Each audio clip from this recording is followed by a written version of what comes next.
High everyone, welcome back to my YouTube channel. तर सगळ्यात पहिला तुम्हाला सगळ्यांना हॅपी न्यू इयर आणि नवीन वर्षाची सुरुवात मी करते आहे नाशिकच्या ट्रिपने।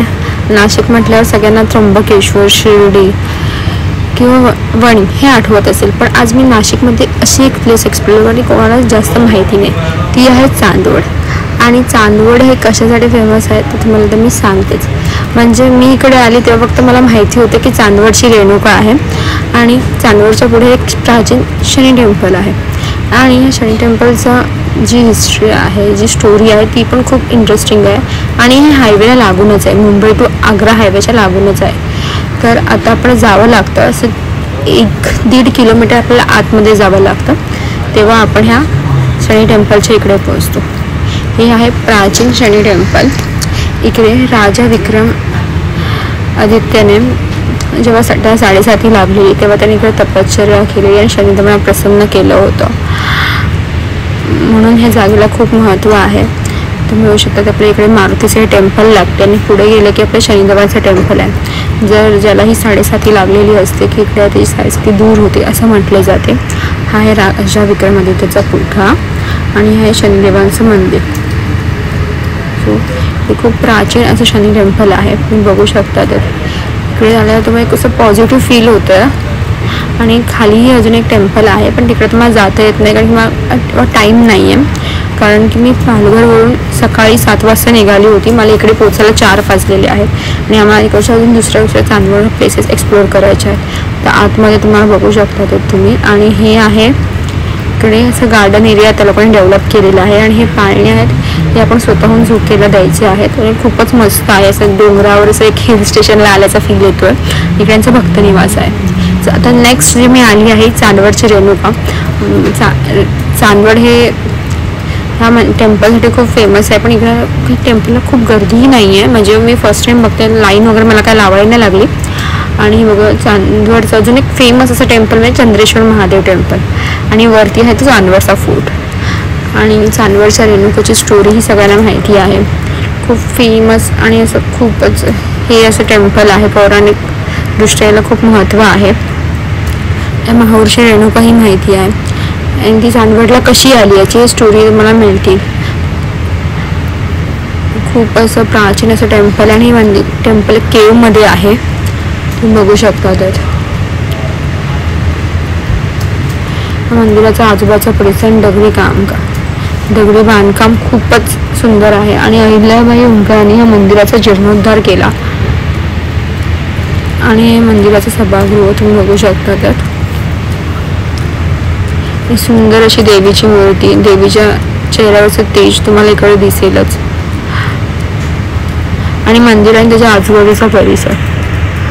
मी संडेला आली होती या टेम्पलला, तरी इकडे गर्दी नव्हती आणि म्हणजे ही प्लेस जास्त करून काही लोकांना माहितीच नाही आहे। आणि हे आहे याचं मुख्य प्रवेशद्वार। मी आली होती बॅक साईडने आली होती। हे जर तुम्ही चांदवड गावातून आलात तर तुम्हाला इकडनं एंट्री आहे। आणि हा आता आपण जातो चंद्रेश्वर महादेव टेम्पलला। खूप वरती आहे, म्हणजे घाट रस्ता आहे, बघू शकतात। 2-3 किलोमीटरचा रस्ता आहे आणि समोर तुम्हाला जे दिसतं तिथे वेगवेगळी सह्याद्रीची रांग आहे आणि याच्यात असलेले किल्ले। आणि आता आपण जाऊ आणि हा रस्ता खूप डिफिकल्ट होता, घाटाचा होता तरी पण।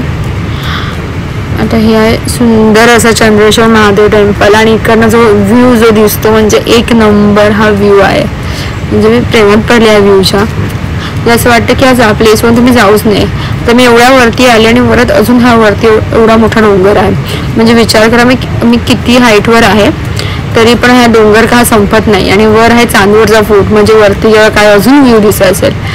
आधीच एवढ्या हाईटवर तिकडनं एवढा सुंदर व्ह्यू दिसतोय आणि हायवे आपल्याला खाली छोटूसा हायवे दिसतोय आणि हे आजूबाजूला तुम्ही बघू शकता। त्यात खूपच भारी आहे, म्हणजे धोडपपासूनची म्हणजे वणीपर्यंतची रांग आहे, पर्वतरांग, ती आपल्या इकडनं क्लिअर दिसते। म्हणजे कितीतरी 50 किलोमीटरचा जो डिस्टन्स आहे तो पण आपल्या इकडे फोर्टवरून दिसतोय। सुंदर असं चंद्रेश्वर टेम्पल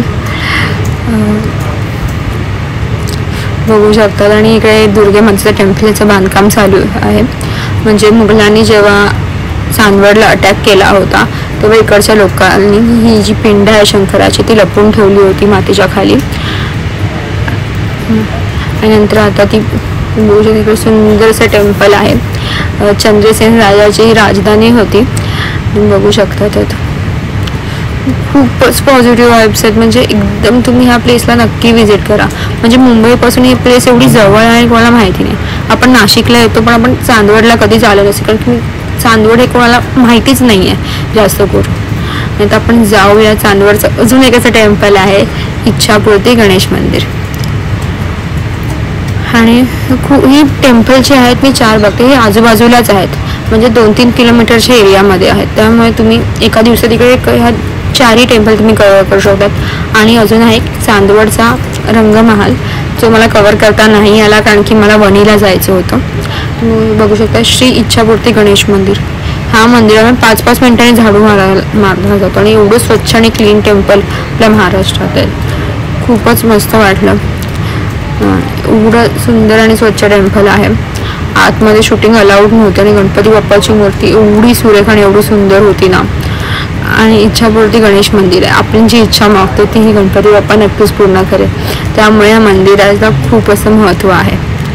तर चला, तर आता आपण जाऊया वणीला. चला, बाय बाय.